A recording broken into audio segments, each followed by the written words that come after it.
नगीना के सांसद चंद्रशेखर आजाद इस वक्त बातचीत के लिए हमारे साथ मौजूद हैं। आज इमरजेंसी को 50 वर्ष पूरे हो गए। एक तरफ भारतीय जनता पार्टी संविधान हत्या दिवस के तौर पर मना रही है, दूसरी तरफ कांग्रेस पार्टी कह रही है कि आज के समय में अघोषित इमरजेंसी है। किस तरह से देख रहे हैं? देखिए, ठीक है, वो उनका पॉलिटिकल एजेंडा है जो वो संविधान हत्या के रूप में मना रहे हैं और वो अघोषित इमरजेंसी के रूप में बात कर रहे हैं। सच तो ये है कि संविधान अभी तक पूर्ण रूप से लागू हुआ ही नहीं। संविधान के जो नीति निर्देशक तत्व है भाग 4 में, उनमें पंचायती राज आया था तो ग्रामीण क्षेत्रों तक जो है विकास के कार्य पहुंचे हैं। हालांकि वो भी भ्रष्टाचार के काफी बड़े पैमाने पर भेंट चढ़ गए हैं। तो असल जिस दिन संविधान पूर्ण रूप से लागू होगा तभी यहाँ की जनता खुशहाल होगी।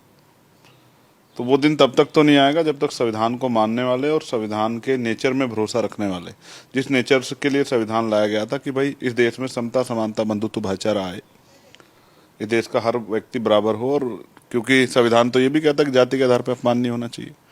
संविधान तो ये भी कहता है कि आप जाति, धर्म, लिंग, स्थान के आधार पर जो है भेदभाव नहीं कर सकते। ये तो हो रहा है लगातार उत्तर प्रदेश में, देश में देखने को मिल रहा है। तो संविधान की हत्या तो तब भी होती है जब आर्थिक आधार पर आरक्षण लागू हो जाता है। लगातार सरकारों ने अपने हितों को ध्यान में रखते हुए संविधान के साथ खिलवाड़ की और इसको देश देख रहा है।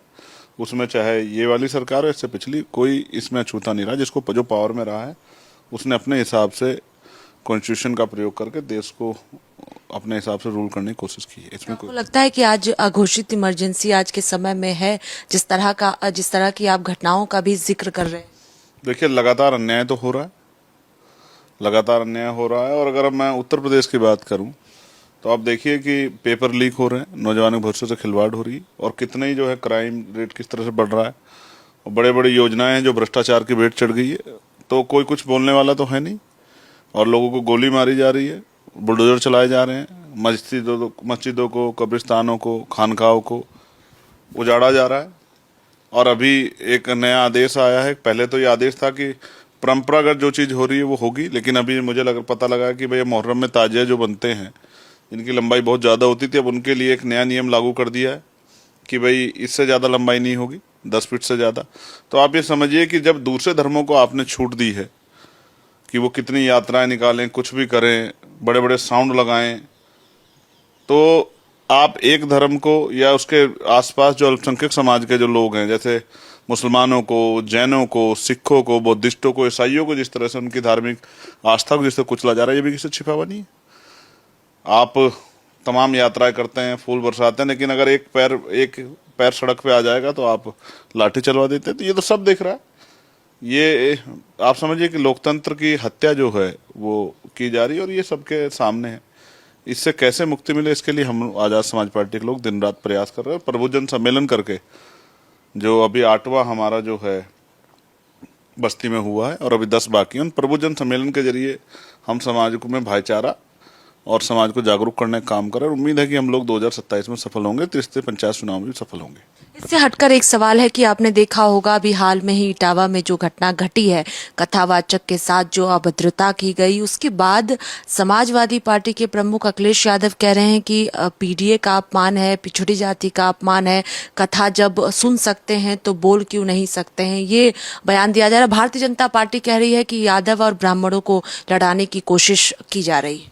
देखिए, दोनों पार्टियों के अपने अपने राजनीतिक स्टेटमेंट हैं, लेकिन सच ये है कि मनुस्मृति के अकॉर्डिंग तो जो दलित पिछड़े वर्ग के लोग हैं उनको ये अधिकार नहीं है कि वो मंत्रों को सुन सकें, उनका उच्चारण कर सकें। लेकिन भारत का संविधान तो अधिकार देता है कि वो उनकी धार्मिक आस्था के वजह से वो किसी धर्म को माने, किसी मंत्र का उच्चारण करें, किसी मंत्र को सुने, उसमें कोई किसी को रोक नहीं सकता है।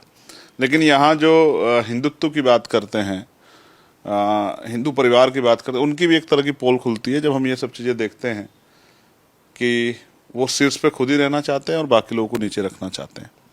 अगर कोई किसी ने धर्म कर्म के काम में को आगे बढ़ाने के लिए कोई जो है इस तरह के कथा का प्रयास भी किया तो जाति के आधार पर उसके साथ अन्याय होना, मैं इस बात को सही नहीं मानता। तो ये जो एक झूठा हिंदुत्व का सपना दिखाया गया है कि हम हिंदू और हम सब लोग एक हैं, ये एक मखौटा और उसके पीछे का सच ये सामने आया। और मैंने आपको पहले भी कहा, जब आप संविधान की और इमरजेंसी की बात कर रही थी तो मैं आपको तब भी कह रहा था कि भाई जाति के आधार पे या धर्म के आधार पे किसी के साथ गैर बराबरी नहीं हो सकती। संविधान का आर्टिकल 14-15 इसकी गारंटी देते हैं, लेकिन ये तो हो रहा है। देखिए अभी कल ही हुआ जो आप जिसका जिक्र कर रहे हैं, तो ये गलत है और मैं इसका विरोध करता हूँ। और मैं ये मानता हूँ कि आदमी धर्म से नहीं और जाति से नहीं, कर्म से जो है वो अच्छा होता है, और कर्म जो हैं वो संस्कार के तौर पे होते हैं। मैं उम्मीद करता हूँ कि सरकार ऐसी जो है इस तरह की सोच के लोगों पे लगाम लगाए कि भविष्य में इस तरह की चीज़ें ना हो, क्योंकि ये मनुवादी व्यवस्था का राज नहीं है, ये मनु सिद्धांत से नहीं चल रहा है, देश संविधान से चल रहा है। उत्तर प्रदेश भी संविधान से चल रहा है, तो संविधान से चले तो ज़्यादा अच्छा है। वहाँ धर्म और जाति के आधार पर इस तरह का भेदभाव नहीं होना चाहिए, ये मेरी सरकार से मांग है। आपको लगता है कि सख्त एक्शन होना चाहिए, क्योंकि ऐसी घटनाओं से माहौल भी खराब हो सकता है, क्योंकि लगातार आप सोशल मीडिया पर भी देखिए तो एक दूसरे पर गंभीर आरोप लगाए जा रहे हैं, और आज के समय में इस तरह की घटना नहीं, आरोप लगाने से नहीं, सख्त कानूनी कार्रवाई होनी चाहिए जिससे कि दोबारा ऐसा ना हो। अब आप देखिए कौशाम्बी का जो विषय है वो कितना महत्वपूर्ण विषय है, और हमने वहाँ एक डेलीगेशन भेजा था 15 तारीख को। उन्होंने जो रिपोर्ट दी है वो डरावनी है, जो परिवार ने बताया। मुझे चिंता है, इसलिए मैं 29 तारीख को जो है जा रहा हूँ कौशाम्बी उस परिवार से मिलने, उनका दुख जानूंगा और कैसे हम लोग उनकी मदद कर सकते हैं, कैसे उनकी आवाज़ उठा सकते हैं, कैसे उनको न्याय दिला सकते हैं। इस पर गंभीरता से चर्चा होगी, और मेरा विश्वास है कि उस परिवार को हम लोग न्याय दिलाने में सफल हो जाएंगे। कौशाम्बी का जो पीड़ित पाल परिवार है उनसे मिलकर और उनके दुख बांटना है और उनको विश्वास दिलाना कि वो अकेले नहीं है। इसके लिए कौशाम्बी 29 तारीख को मैं जा रहा हूँ रविवार के दिन। आखिरी सवाल है कि उत्तर प्रदेश सरकार में मंत्री हैं ओम प्रकाश राजभर, जिन्होंने विवादित बयान दिया है और कहा है कि मुसलमान समाजवादी पार्टी का गुलाम है। देखिए कभी कभी ऐसा लगता है कि वो जो बयान देते हैं किसी पार्टी को फायदा देने के लिए करते हैं। हालांकि उनका व्यक्तिगत बयान है, उन्होंने क्यों दिया है, लेकिन मैं समझता हूँ कि लोकतंत्र में कोई किसी का गुलाम नहीं है।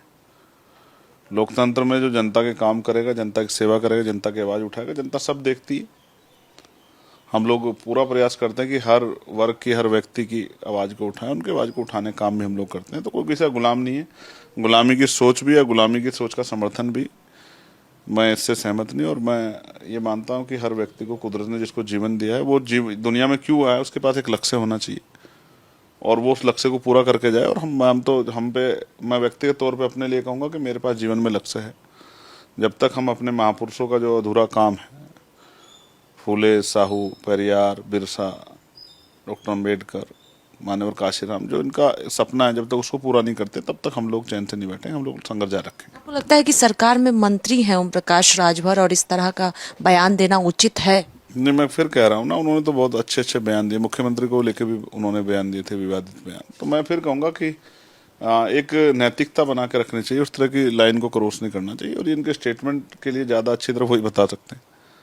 वो बड़े सुलझे हुए आदमी हैं, वो बड़े ठाके लगा लगा के स्टेटमेंट देते, तो वो ज़्यादा अच्छी तरह बता सकते हैं, क्योंकि मेरी तो बहुत लंबे समय से बात नहीं हुई उनसे। बहुत शुक्रिया बातचीत के लिए। कैमरा पर्सन देवेंद्र के साथ स्वाति पाठक, भारत समाचार, दिल्ली।